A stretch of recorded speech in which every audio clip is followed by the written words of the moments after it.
হল basically যে আমাৰ self help গ্ৰুপত যিসকল মহিলা আছে তেওঁলোকে বেংকৰ পৰা লোন পায় এজ এ গ্ৰুপ হিচাপে যে 10 গৰাকী মহিলাৰ মাজত তেওঁলোকে লোন পায় আৰু 10 গৰাকীয়ে যদি বেংকৰ লগত এগৰাকীৰো যদি কিবা লেনদেন বেয়া থাকে গোটেই গ্ৰুপটোৱে লোন নাপায় আৰু লোন পালেও গ্ৰুপটোৰ ভিতৰত লোন পায় গতিকে ম্যাক্সিমাম সামূহিক কাম কৰিব লাগে ব্যক্তিগত কাম কৰিব নোৱাৰে সেইকাৰণে আমি দুটা লক্ষ্য কৰিছিলো যে আত্মসহায়ক গোটৰ আন্দোলনটো অসমত যথেষ্ট পুৰণা 36 লাখ মহিলা সংগঠিত হল এতিয়া তেওঁলোকৰ আমি সামূহিক কাম আৰু ব্যক্তিগত প্ৰয়াস আমি দুইটাকে সমান্তৰালভাৱে লৈ যাব খুজিছো তেওঁলোকৰ এটা চ্যানেল ওপেন হৈ আছে যে বেংকৰ পৰা তেওঁলোকে সামূহিকভাৱে লোন ল'ব পাৰে কিন্তু কোনোবাই ব্যক্তিগতভাৱেও কিবা কৰিব খোজে তেওঁলোকৰ কাৰণে আমি এখন আঁচনি নিৰ্মাণ কৰিছিলো মহিলা মুখ্যমন্ত্ৰী মহিলা উদ্যমিতা আঁচনি আৰু মই ক'ব পাৰো সাবজেক্টটো কাৰেকশ্যন এটা লেটাৰ ডেট কোনোবাই যদি মোৰ ভাবিব পাৰে যে মোৰ ক্লেইমটোত ভুল আছে this is one of the biggest empowerment scheme মহিলাক এম্পাৱাৰ কৰাৰ এইখনে আটাইতকৈ biggest scheme in our country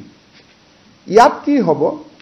আমি আত্মসহায়ক গোটৰ মহিলাসকলক গ্ৰুপ বুলি পইচা নিদিও আমি ইন্ডিভিজুৱেল দিম তামনে 10 গৰাকী মেম্বাৰ থাকিলে 10 গৰাকীকে আমি ইন্ডিভিজুৱেলি প্ৰথমবাৰ আমি 10,000 টকা দিম 10,000 টকাটোৰ উপযুক্ত ব্যৱহাৰ যেতিয়া তেওঁলোকে কৰিব পাৰে দ্বিতীয়বাৰ আমি তেওঁলোকক 25,000 টকা দিম তাৰে 12,500 চৰকাৰে দিব 12,500 বেংকৰ পৰা আমি লৈ দিয়াৰ ব্যৱস্থা কৰিম যত নেকি ক্ৰেডিট গ্যাৰান্টি স্কিম চৰকাৰে কৰিব যাতে বেংকৰো ক্ষতি নহয় আৰু থাৰ্ড ইয়াৰত আমি তেওঁলোকক 50,000 টকালৈকে লৈ যাব খুজো 10 25 50 টোটালি 85,000 rupeesলৈকে তেওঁলোকক আমি লৈ যাব পাৰোঁ এতিয়া কথা হল যে আমাৰ 36 লাখ মেম্বাৰ আছে আমি 36 লাখকে দিম নেকি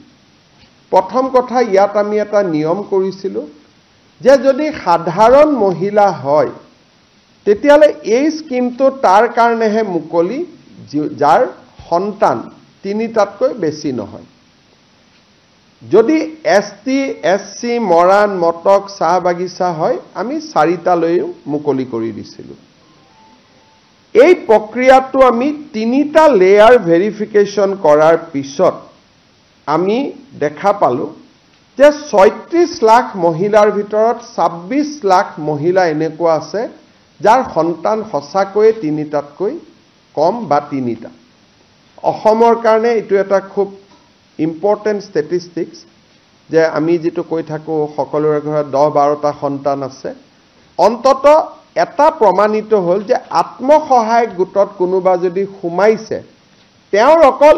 অৰ্থনৈতিক ইনকামে হোৱা নাই সোশিয়াল ট্ৰান্সফৰমেশন এটাও হৈছে এইটো এটা আমাৰ বহুত ডাঙৰ শিক্ষা এটা এবাৰ আমি দেখিলো আৰু খুব 3টা লেয়াৰৰ আমি চেক কৰাৰ পিছত 36 লাখৰ ভিতৰত প্ৰায়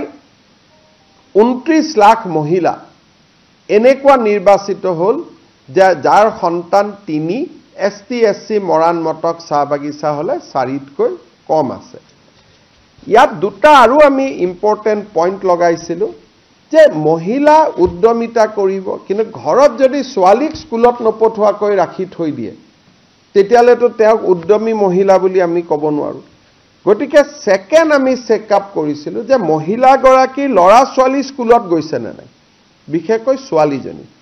যদি লৰা আৰু ছোৱালী যদি স্কুলত যোৱা নাই বিশেষকৈ ছোৱালীজনী যোৱা নাই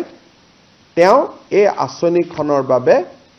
নিৰ্বাচিত নহব থাৰ্ড আমি কৈছিলো যে এই মহিলা গৰাকী কোনো বেংকত ঋণ আদি থাকিব নালাগে এই গোটেইকেইটা ক্ৰাইটেৰিয়াত 29 লাখ মহিলা নিৰ্বাচিত হ'ল। কিন্তু এই 29 লাখ মহিলাৰ ভিতৰতো কোনোবা চৰকাৰী কৰ্মচাৰীৰ পত্নী আছে, কোনোবা হয়তো ঠিকাদাৰৰ ল'ৰা ছোৱালীৰ পত্নী আছে, কোনোবাই হয়তো নামটো আছে গ্ৰুপত কিন্তু কাম কৰাৰ বাবে আগ্ৰহ নাই। গতিকে এই ফাইনেল পৰ্যায়ৰ সিলেকশ্যনটো এতিয়া আৰম্ভ হৈছে, য'ত 29 লাখৰ পৰা আমি 26-27 লাখ মহিলা চূড়ান্তভাৱে নিৰ্বাচিত হ'ব। 31 মাৰ্চ তাৰিখৰ ভিতৰত, যিহেতু বাজেট 1 এপ্ৰিলৰ পৰা আৰম্ভ হ'ব, 31 মাৰ্চৰ ভিতৰত আমি 29 লাখৰ পৰা ফাইনেল যিটো চেকিং, চৰকাৰী কৰ্মচাৰীৰ পত্নী, চৰকাৰী কৰ্মচাৰীও তৃতীয় আৰু চতুৰ্থ শ্ৰেণীটো আমি ল'ব দিছোঁ, যে তৃতীয় আৰু চতুৰ্থ শ্ৰেণী যদি হয় তেওঁলোকে লওক, কোনো আপত্তি নাই। দ্বিতীয় আৰু প্ৰথম শ্ৰেণীক আমি মাইনাছ কৰিছোঁ। ঘৰত যদি বাছ ট্ৰেক্টৰ আছে সেইটো আমি মাইনাছ কৰিছোঁ। 3চকীয়া বাহন আমি মাইনাছ কৰা নাই, 4চকীয়া বাহন মাইনাছ কৰিছোঁ। এনেকৈ খুব লিবাৰেল ছিষ্টেমেদি আমি 29 লাখৰ পৰা কিমান কমে আমি চাম।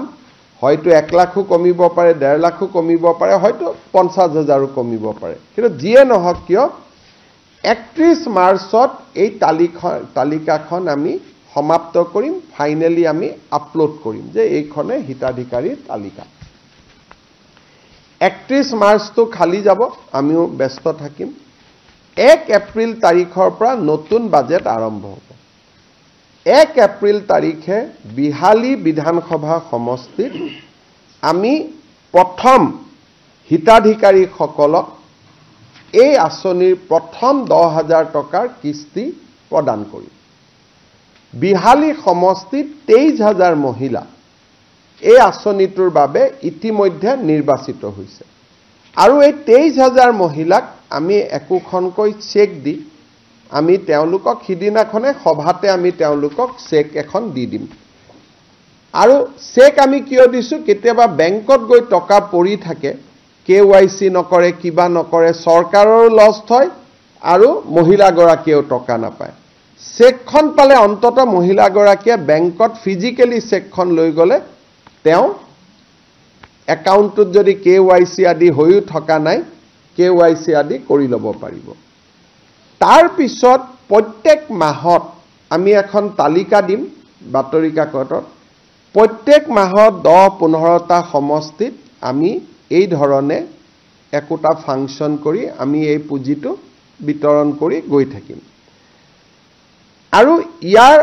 সমান্তৰালভাৱে মহিলাসকলক আমি 3 দিনীয়াকৈ এটা প্ৰশিক্ষণো দি গৈ থাকিম। য'তেই প্ৰশিক্ষণ শেষ হয় তাতে আমি,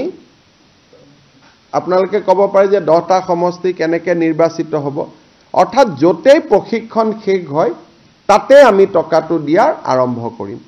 আমাৰ বাজেটৰ এইটো প্ৰথম এনাউন্সমেণ্ট আমি পূৰণ কৰিবৰ কাৰণে গৈ আছোঁ। এইবাৰ সাধাৰণতে বাজেট পূৰণ কৰোঁতে সময় লাগে। এইবাৰ আমি 1 এপ্ৰিলৰ পৰাই আমি টাৰ্গেট লৈছোঁ, যাতে 1 এপ্ৰিলৰ পৰাই আমি কামখিনি কৰিব পাৰোঁ। আৰু এইটো এটা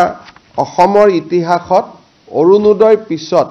ওমেন এম্পাৱাৰমেণ্টৰ এইটোৱে আটাইতকৈ ডাঙৰ স্কিম। কাৰণ এই স্কিমটোত নগৰৰ, এতিয়া মই গাঁৱৰ সংখ্যাটো ক'লোঁ, কিন্তু নগৰৰ মহিলাসকলো ইয়াত আছে।